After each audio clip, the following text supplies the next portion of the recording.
So now I'm going to talk about Jean Cocteau's Orphée, also known as Orpheus. It is his sort of take on the Orpheus legend. I can't remember how the character pronounced. I think it was Urside. The way they said it, I was like, wow, that's how it should always be pronounced. But now I'm forgetting. I think it was something like Urside, and I was like, yes. So story around this one. One, there's this great line in it that says something like, "When does it take place? Doesn't even matter." Or legends deserve to exist outside of time and space, or something like that. And I'm like, yes, they do. Obviously, Jean Cocteau, mostly known for, or most famous for, in the film world, Beauty and the Beast, as well as being a surrealist artist and photographer. He was in a relationship with the star of this film, Jean Marais. Marais was his muse. They were together. He is beautifully photographed in this film. You can see it. You can see the way the director feels for this man. The plot.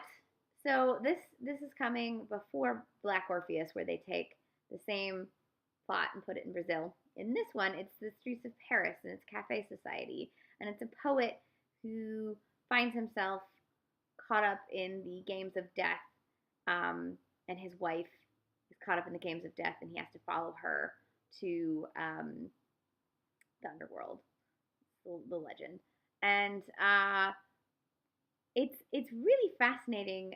I think commentary on the art world at the time, because you have to see who's playing the deaf characters and who's playing, like, who's the virtuous ones. And I feel like Cocteau had a lot to say. This is 1950. This is many years after he's made Beauty and the Beast, many years after his 1920s surrealism, and it is still as gorgeous as Beauty and the Beast, as um, lush and poetic. There's a sequence where death is pulling him through, or it's not death. One of the guys is pulling him through, the corridors of the underworld so he can see his wife again. Um, and the way that's filmed is so just dreamlike. It's lovely. Um, there's another sequence where he sort of falls through like a mirror, kind of. There's just a lot of beautiful camera tricks and gorgeous photography, which you expect from Cocteau.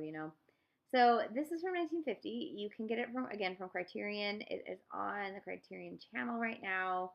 It is, I think, if you're looking for a film, especially if you're a filmmaker and you're looking for um, something inspiring visually that takes a known story and adds new layers through visuals, this is a great film because the obviously the Orpheus myth is old and it's been done, and there's ways to take these old myths and these old stories and to modernize them, but not necessarily naturalize them. And that's what Cocteau does so beautifully. He has taken this myth, placed it in what was contemporary society, but kept the fantastic nature of the story.